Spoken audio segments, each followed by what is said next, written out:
So here we have a piece of slate. This is from the Lake District in the northwest of England, and I'm going to explain to you how I go about splitting it. First of all, I need a sharp chisel. It's wedge shaped. I guess when we're talking about splitting slate, it's quite important to understand what slate's made up of, how it's formed, and that makes it easier to understand how and why it splits apart the way it does. Slate is a fine-grained, foliated, homogeneous, metamorphic rock.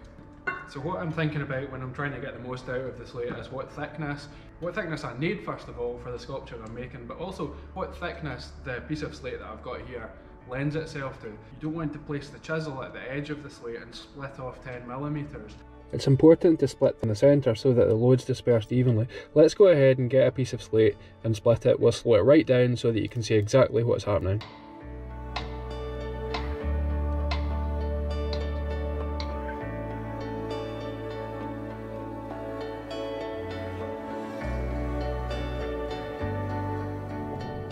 It is incredible to think that this slate has taken somewhere between 350 and 500 million years to form. This is a roofing slate out of the same quarry. This would have been cut into a long block and then chiselled apart, and then the edge has been dressed to create a roofing slate. I used lots of different slates, lots of different colours. Red from New York, green from Vermont, heather slate from Wales. Although it's all technically slate, it does have different tendencies, and you have to learn the intricacies of working with each different type.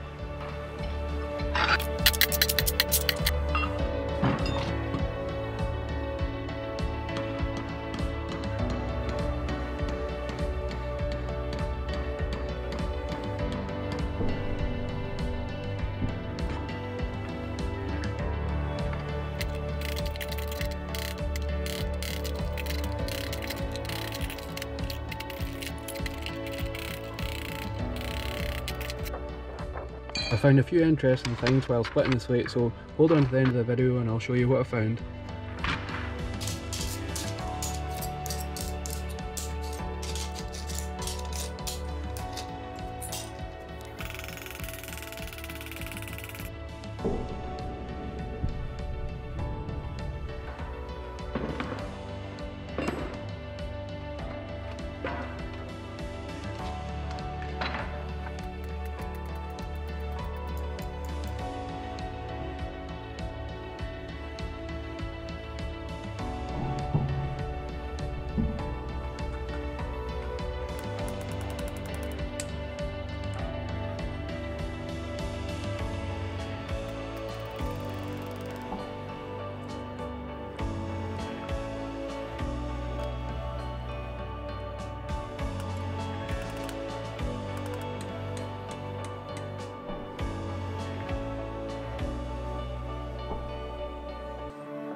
While I was shaping the slate, I found two or three interesting things that I guess I see them all the time, but as I was splitting the slate, I thought it just shows you the forces of nature when this slate's been formed. You can see the bend. It's almost kind of gives you a better understanding of how the slate is laid down in layers and how it moves with all the forces and pressure. And you can see that this layer's got a great big twist in it. Here we've got a piece of slate that's got a drill hole in it, and this drill hole would have likely been put there while the slate's been blasted out of the face of the quarry. So the rig goes along the top of the quarry, drills in lots of holes, they pack it with explosives. There's the big rock fall, you know, when the explosion goes up. They get the block out and then they decide what way they're going to cut it. And we finish up with slate like this. Finally, I need to give you a close-up of this piece. This here is called iron pyrite. It's not a particularly desirable quality in slate. You do get it in roofing slate, particularly Scottish slate like Ballyhoolish and slate from the Western Islands. I usually find it in cubes there. It's actually known as fool's gold. Well, that brings us to the end of this video, and I want to close off by basically saying a massive thank you to everyone that's subscribed to me.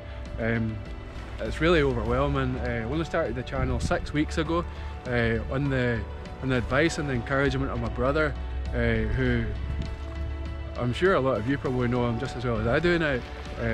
If you've not already heard of my brother Graeme Parker, the Hoof GP, then what to do is check the description of this video where I'll put a link. If you're interested in seeing how he cares for animals and some amazing scenery. His videos are so much more than they might sound when I tell you that he's a hoof trimmer in southwest Scotland. But I owe Graeme a massive thank you. He's basically promoted my channel only 2 or 3 times, but I can't believe how many people have come across. It really is quite overwhelming, and all the comments from around the world, absolutely terrific, and thank you all so much. I look forward to seeing you again soon.